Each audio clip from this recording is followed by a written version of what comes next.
माहितीचा अधिकार कायद्याअंतर्गत अर्ज दिल्याचा राग मनात धरून एका तरुणावर दगड, लोखंडी सळई आणि सिमेंटच्या विटांचे तुकडे वापरून जीवघेणा हल्ला केल्याची धक्कादायक घटना चंदगड शहरातील पप्पू कॉलनी परिसरात घडली।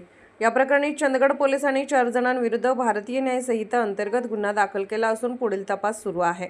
पोलिसांनी दिलेल्या माहितीनुसार आसिफ हसन अली नाईक वय 30 व्यवसाय प्लंबर राहणार शिवाजी गल्ली चंदगड यांनी याबाबत फिर्याद दिली आहे। त्यानुसार अब्दुल हनान मुल्ला, इकरार मुल्ला, इक्बाल मुजावर आणि दानिश मुजावर सर्व राहणार माडखोलकर कॉलेज शेजारी चंदगड यांच्याविरुद्ध गुन्हा दाखल करण्यात आला आहे।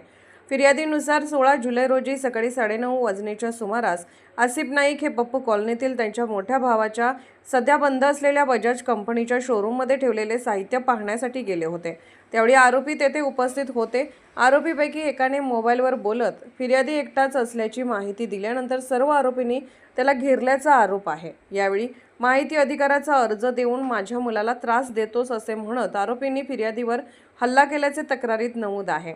दगडाने डोक्यावर वार करून जखमी करण्यात आले तर लोखंडी सळईने पायावर मारहाण करण्यात आली। तसेच सिमेंटच्या विटांचे तुकडे फेकून पाठीवर मारहाण केल्याने फिर्यादी जखमी झाला। या घटनेप्रकरणी चंदगड पोलिसांनी गुन्हा दाखल केला आहे।